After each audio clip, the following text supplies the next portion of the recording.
আচ্ছা সুমন, হ্যাঁ, একটা বিষয় লক্ষ্য কইরা আমি দেখলাম যে বিগত দিনগুলাতে যে সরকারি ক্ষমতাত আসে ওই সরকারি দেশের ঋণগ্রস্ত ফালায় রেখা যা। যেমন আওয়ামী লীগ দেশ চালাইলো বেলা আওয়ামী লীগও অনেক টাকা ঋণ কইরা দেশের ঋণগ্রস্ত কইরা থয়ে গেল। এরপরে ডক্টর ইউনূস আসলো। ইউনূস আসার পরে সবাই বলল ভালো ভালো ভালো। এখন হ্যাঁ, শুনতাছি ডক্টর ইউনূসও নাকি অনেক টাকা, অনেক পরিমাণ টাকা বিদেশি ব্যাংক থেকে নাকি লোন নিয়ে নাকি এই দেশে নাকি ঋণের মুখে ফালায় রেখে গেছে।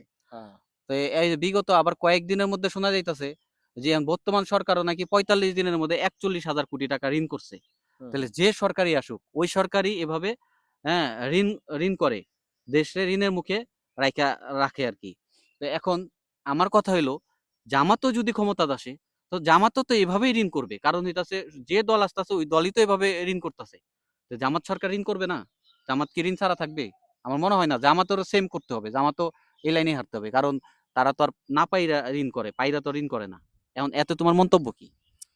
না, আমার এই বিষয়ে মন্তব্য হইলো যে যে দলই ক্ষমতায় আসে হুম। তারা আগে তাদের পেট ভরা চিন্তা করে। কারণ পেট যদি ভরতে হয়, দেশও চালাইতে হয়, দুইটা একসাথে চলবে না। হয় দেশ চালাইতে হবে, হুম। নয় পেট ভরতে হবে না। হুম। এখন যারাই ক্ষমতা আসে আগে তারা পেট ভরা চিন্তা করে। যেহেতু পেট ভরা চিন্তা করে সেই জন্য ম্যাক্সিমাম টাইমে ঋণ হয়। আর হুম। জামাত ক্ষমতা আসলে তারা পেট ভরবে কিনা দেশ চালাবে এটা তাদের সিদ্ধান্ত। যদি তারা দেশ চালায় তাহলে অবশ্যই ঋণ আহামরি ঋণ লাগবে না, বা দিন দিন এটা ক্রমে পর্যায়ক্রমে এটা কমে আসবে। আর যদি তারা চিন্তা ভাবনা করে যে আমরা পেটও ভরি দেশও চালাই, তাহলে তো মাঝামাঝি ঋণ হবে। আর যদি বলে না এই একটাই করি আগে, তাহলে আশা করি ঋণ হবে না, আর হইলেও ওই রকম দেশ সংকট হইতো না। কারণ অবশ্যই জামাত একটা আদর্শবান, তাদের একটা আদর্শ আছে, তারা আদর্শের মধ্যে চলে। আর চাইলেই তারা যেটা খুশি এটা করতে পারবে না, কারণ অবশ্যই তারা একটা সুন্নতির দল। সুন্নতি দল বলতে যে তারা আসলে ওই চুরি চুরচাম বা তাদের কোনো রেকর্ড নাই, এটা হলো বড় কথা। এখন যেহেতু তারা ক্ষমতায় আসছে না, তাকে বিগত দিন করতে আমরা ক্ষমতা দেখি নাই, সো এই বিষয়ে আমরা চাইলে বলতে পারি না। তবে আশাবাদী যে তারা ক্ষমতায় থাকলে যে অবশ্যই দেশে চিন্তাই করবে ইনশাল্লাহ।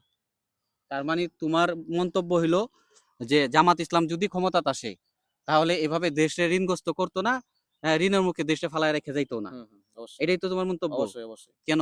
আর দেশ দলগুলা তারাও তো দেশ চালানোর জন্য সৎভাবে চালানোর চেষ্টা করছে। না, না, না, সৎভাবে চালানোর চালানোর চেষ্টা করছে না? চেষ্টা করছে ঠিক আছে, কিন্তু হ্যাঁ? আমরা দেখতেছি বিভিন্ন নিউজে হ্যাঁ। দেখলাম, বিভিন্ন পত্রিকায়, টিভি সংবাদে দেখলাম যে সবাই এই নিজেদের আকের গোছাইতেছে আর কি, এই জন্য আর কি ঋণ দেওয়াটা বেশি হয়। আর ও যদি নিজের আচ্ছা। আকের না গোছায়, যদি দেশে চিন্তা করে আচ্ছা আপাতত দেশের যে সংকট আছে, সংকট আমরা নিরাময় করি, পরে আমরা যেটাই করি পরে করবো না, তারা তো আগেই নিজের আকের গোছায়, এই জন্য লোকেরা ঋণগ্রস্ত হতে হয়। এটাই। তার মানে এইজন্য হইলো গিয়া সবাই এই ক্ষমতাতে আইসা নিজের চিন্তা করে দেখাই পরে দেখা যায় অনেক টাকা ঋণগ্রস্ত ইয়েস, নাকি? ইয়েস, আর ইয়েস। যদি নিজের চিন্তা না করতো তাহলে এভাবে এত টাকা ঋণগ্রস্ত হইতো না, এটাই তো? আচ্ছা ঠিক আছে জনগণ, তাহলে আপনারা কি বলেন? অবশ্যই আপনাদের মতামত কমেন্ট বক্সে কমেন্টে জানাবেন। জানিয়ে যাবেন।